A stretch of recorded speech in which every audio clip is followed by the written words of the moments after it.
galerinha, sejam todos bem-vindos a mais uma aula de língua portuguesa com o professor Maicon Diniz, tudo bem? Então pega aí o material de vocês, procure um lugar confortável para a gente fazer aqui as anotações da aula de hoje. Então nós vamos falar hoje, pessoal, sobre a revisão dos verbos, tá bom? Conteúdo que vocês já estudaram, então vamos aqui revisar alguns pontos importantes para depois a gente prosseguir com o conteúdo de verbos um pouco mais avançado, beleza? Então, o que é verbo afinal? O verbo ele é uma classe de palavra, dentre as muitas outras da língua portuguesa. A gente sabe que existem 10 classes de palavra dentro da língua portuguesa e o verbo é uma delas. E é ele que apresenta as noções de ação, de estado e fenômeno da natureza. E também de processo, tá bom? Em quase todas as construções gramaticais que criamos, a gente vai utilizar algum verbo. Então, por isso, para saber como ele é formado e como funciona, vamos explorar aqui diversos caminhos, beleza? Então, primeiro caminho aí, o que é verbo? Verbo é uma palavra que exprime, que traz uma ideia, um fato, geralmente vai ser uma ação. Então, quando o verbo traz essa ideia de ação, nós chamamos de verbos nocionais, que são aqueles verbos que vão trazer essa ideia de ação, de movimento, dormir, acordar, comer, beber, chorar, sorrir, cantar, enfim, tá bom? Então, são os verbos de ação. Os verbos de estado vai trazer, não vão trazer ideias de ação como os verbos nocionais. O verbo de estado é aquele ser, parecer, permanecer, continuar, ficar. O verbo andar pode ser de ação, mas pode também exprimir um estado. É como se encontra o sujeito, é como se encontra a pessoa naquele momento, tá bom? Então, isso é o estado. E pode também trazer uma ideia de processo ou de fenômeno natural, como chover, relampejar, trovejar, tá bom? Então, são essas três ideias principais do verbo. A ação, o estado e o fenômeno da natureza, tá bom? E o verbo ele sempre vai se localizar num tempo. E aí, quando a gente fala em tempo, vocês vão lembrar lá que a gente vai chegar mais na frente daqui a pouco, entre presente, pretérito e futuro, beleza? Então, aqui eu tenho alguns exemplos de verbos trazendo essa ideia de ação, de estado e de fenômeno. Por exemplo, na primeira ideia aí, minha avó fez um bolo. Então, aí eu tenho uma ação de fazer, de construir esse bolo, tá bom? Então, fez é um verbo fazer, indicando uma ação, tá? Maria está cansada. Então, esse verbo estar, ele está trazendo essa ideia de estado, tá bom? De como se encontra Maria nesta situação. Então, Maria está cansada. Choveu durante a noite toda. Então, esse verbo chover, indicando aí o fenômeno da natureza. Belezinha? Então, aí os verbos eles podem exprimir essas três ideias, viu, pessoal? Ação, estado ou fenômeno natural. Quanto às conjugações, a gente sabe que os verbos eles possuem conjugações, tá? Então, cada verbo da língua portuguesa ela possui a sua conjugação, ou seja, cada verbo ele vai se flexionar, ele vai sofrer alterações utilizando as desinências, que são os elementos que associados aos verbos, ou seja, são partículas que a gente associa ao verbo, coloca junto ao verbo, que nos vão dizer em que tempo, em pessoa e número e modo eles estão, tá bom? Então, são partículas que permitem a gente, ao observar a conjugação do verbo, dizer se ele está no presente, no pretérito, no futuro, se ele é de primeira, segunda, terceira pessoa, se ele está no singular, se ele está no plural, se ele é do modo indicativo, subjuntivo ou imperativo, tá bom? Então, são essas desinências responsáveis para me dizer tudo isso a respeito do verbo. Quando se fala em conjugações, o verbo eles podem possuir apenas 3 conjugações, a primeira, a segunda e a terceira. Então, os verbos que terminam em AR, isso significa dizer que ele é de primeira conjugação. Primeira conjugação, então aí eu tenho o verbo terminando em AR. Quando o verbo é de segunda conjugação, pessoal, ele vai terminar em ER. E o verbo de terceira conjugação vai terminar em IR. Como assim, professor? Dependendo destas desinências, dessas partículas no final do verbo, os verbos pertencem a uma mesma conjugação, vai depender dela, tá bom? Então, se eu tenho o verbo cantar, por exemplo, que termina em AR, eu digo que esse verbo ele é de primeira conjugação. Se eu pego aqui o verbo vender, que termina em ER, eu digo que esse verbo ele é de segunda conjugação. Se eu tenho o verbo partir, terminando em IR, eu tenho um verbo de terceira conjugação. Belezinha, galera? Tranquilo, né? Enquanto as flexões verbais, o verbo é uma palavra variável. E aí você já sabe que quando a gente fala em variável é que ele vai modificar. Tá? Ou seja, ele flexionado pode exprimir um acontecimento, ele pode situar um evento, ele pode exprimir uma ação, ele pode manifestar sentimentos, tá bom? Então, e pode ter várias outras expressões. Então, a flexão verbal é que vai me dizer isso. O verbo também ele pode ser flexionado em modo e tempo, tá? Os verbos ele tem o seu modo e o seu tempo. Vocês viram lá no início que o verbo ele também ele pode situar no tempo. Então vamos ver aqui como isso acontece. Os verbos eles possuem 3 modos: indicativo, subjuntivo e imperativo.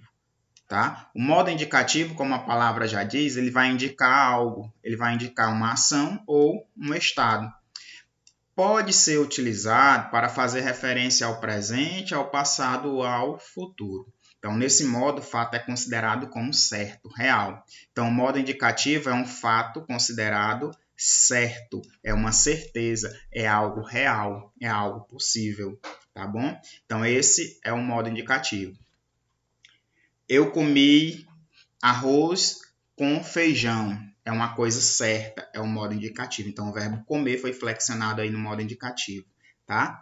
Eu brinco todas as tardes. É um fato certo, é real. Então, modo indicativo. O que é o modo subjuntivo? Então, ele vai apresentar uma possibilidade, tá? O modo indicativo é algo certo, o modo subjuntivo é algo possível de acontecer, mas que não traz essa certeza, pelo contrário, ele vai trazer uma incerteza de existência ou não. Então, nesse modo, o foco é a ação ainda não realizada. Então, o fato aqui é real, o foco aqui é a ação que ainda não se realizou. Digamos, por exemplo, talvez eu tome café mais tarde, tá? Então, esse talvez eu tome café mais tarde, o verbo eu tome, não quer dizer que é possível eu tomar. É impossível eu tomar, é uma possibilidade. Eu posso tomar ou não. Então, vai acontecer dependendo aí de vários fatores. Então, isso é um modo subjuntivo. Indicativo certeza, subjuntivo possibilidade ou incerteza, tá? Aquela oração que te vai trazer dúvida, tá? Se isso vai realmente acontecer ou não. O modo imperativo, a gente lembra aqui do nome de imperador, né? Que manda, a palavra vem do latim imperare, que tem que significado comandar, estimular a fazer algo, conselho, convite, induzir, animar, tá? Então, vá já para casa, é uma ordem, é um modo imperativo, beleza? Então, são esses 3 modos dos verbos: indicativo, indicando uma certeza, um fato real; subjuntivo, uma possibilidade, uma dúvida; imperativo, uma ordem, um chamado, tá bom? Exemplos. Eu sempre estudo. Esse verbo estudo aqui, ó, verbo estudar, está trazendo uma certeza, então, modo indicativo. Talvez eu estude amanhã. É certeza que eu vou estudar? Não, é uma possibilidade. Modo subjuntivo. Estude agora, menino. Percebam que aqui agora eu tenho uma ordem, modo imperativo, tá? Então aqui eu tenho o verbo estudar, flexionado no modo indicativo, no modo subjuntivo e no modo imperativo. Professor, então, se eu olhar para o verbo, eu já consigo dizer qual é o modo dele? Jamais. Lembrem-se que na língua portuguesa tudo é levado em conta o contexto, tá? O verbo aqui está flexionado do mesmo modo, terminação E.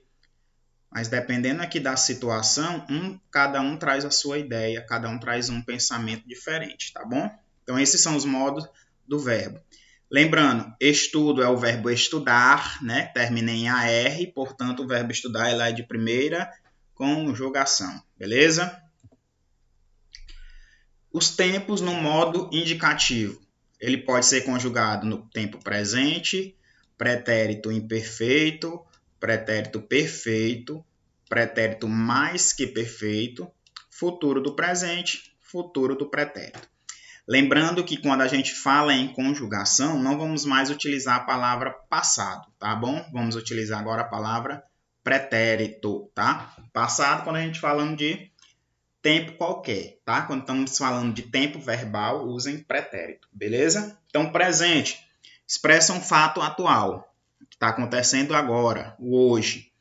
O pretérito imperfeito é algo imperfeito, algo que está quase em conclusão, tá? Então, expressa um fato ocorrido no momento anterior ao atual, que aconteceu no passado, mas que não foi completamente terminado. Então, é algo que ainda está por ser acabado, está inacabado, beleza?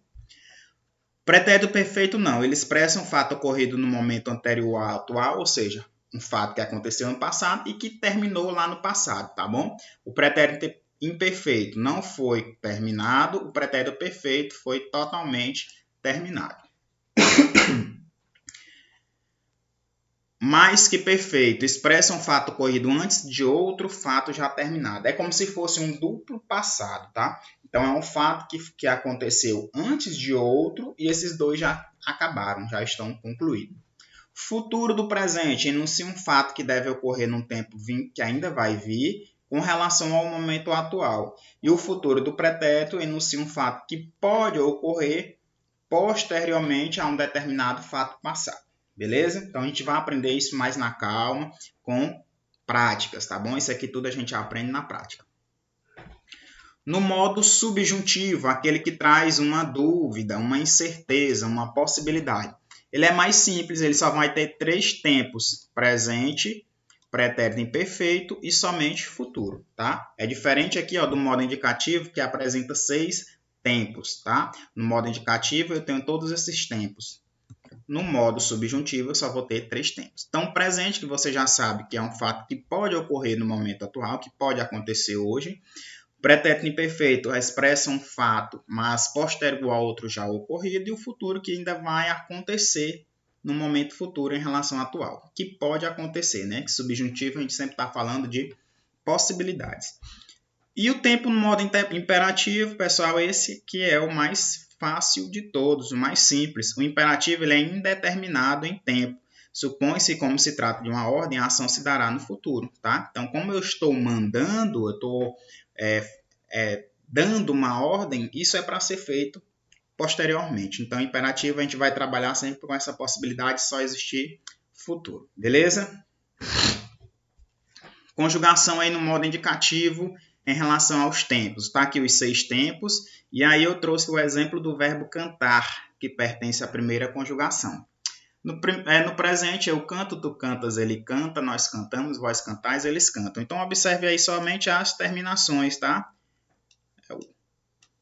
Então, no presente do indicativo, todos os verbos de primeira conjugação vão terminar com essas desinências, tá? Então, aqui no finalzinho que eu chamo das desinências. No pretérito perfeito, uma situação que aconteceu no passado e que lá foi concluído, que é o perfeito, então é porque já foi concluído. Eu cantei, cantaste, cantou, cantamos, cantais, cantaram. Pretérito imperfeito, eu cantava, cantavas, cantava, nós cantávamos, cantáveis, cantavam. Então, observe aí que o pretérito perfeito já aumenta essa desinência com a letra V, tá? O mais que perfeito não é o V, agora eu vou acrescentar a desinência R. Então, eu cantara, tu cantaras, ele cantara, nós cantáramos, vós cantareis, eles cantaram. Futuro do presente. Agora estamos falando de futuro, algo que ainda vai vir. Eu cantarei, tu cantarás, ele cantará, nós cantaremos, vós cantareis, eles cantarão. Futuro do pretérito. Eu cantaria, tu cantarias, ele cantaria, nós cantaríamos, vós cantarieis, eles cantariam. Então, essas são as desinências do modo indicativo, tá? Nesses seis tempos verbais. No modo subjuntivo, que é aquele que vai te trazer possibilidade. No presente, então, observe que aqui eu acrescento o que para facilitar a minha conjugação, tá? Então, que eu cante, que tu cantes, que ele cante, que nós cantemos, que vós cantemos, que eles cantem, tá? Então, observe a terminação, a desinência aí. No pretérito imperfeito, eu acrescento agora o se, tá? Esse se trazendo essa ideia de possibilidade. Se eu cantasse, se tu cantasses, se ele cantasse, se nós cantássemos, se eles cantassem. E o futuro, eu trago aí o quando para trazer essa facilidade na hora da conjugação. Quando eu cantar, quando tu cantares, quando ele cantar, quando nós cantarmos e quando eles cantarem. Beleza, pessoal? Então, esse é o modo subjuntivo. Observem aí as desinências e essas palavras o que, o se e o quando que nos ajudam a facilitar. O modo imperativo. Eu canto, tu cantas, ele canta, nós cantamos, vós cantais, eles cantam. Imperativo, afirmativo. Não existe a primeira pessoa porque eu não posso dar uma ordem a mim mesmo, tá? Então, canta tu, cante você, cantemos nós, cantai vós, cantem vocês. Presente do subjuntivo, que eu cante, que tu cantes, que ele cante, que nós cantemos, que vós canteis, que eles cantem. E o imperativo negativo, não cantes tu, não cante você, não cantemos nós, não canteis vós, não cantem vocês. Quanto flexão de número e pessoa. O número é a flexão do verbo em singular ou plural. Então, quando a gente fala em número, nós estamos falando em singular ou plural. Desculpa. Para fazer a concordância com o sujeito, o verbo apresenta 3 pessoas no singular e 3 pessoas no plural. Então, as 3 pessoas do singular é eu, tu, ele, e as 3 pessoas do plural, nós, vós, eles. Eu, primeira pessoa do singular, tu, segunda pessoa do singular, ele, terceira pessoa do singular. Nós, primeira do plural, vós, segunda do plural, e eles, terceira do plural. Tá bom, galerinha? Então, esse foi só uma pincelada sobre o conteúdo de verbos. Verbos é um assunto muito grande e gigantesco, então a gente não pode ver tudo de uma única aula, tá? Então, a gente vai dividir essas aulas em várias videoaulas até a gente chegar aí à nossa conclusão do conteúdo de verbo, tá bom? Então, fique à vontade aí para voltar à aula novamente, fazer alguns recortes, copiar no caderno, alguns pontos importantes para a gente discutir nas nossas próximas aulas. Então, pessoal, fiquem com Deus, forte abraço e até a nossa próxima aula.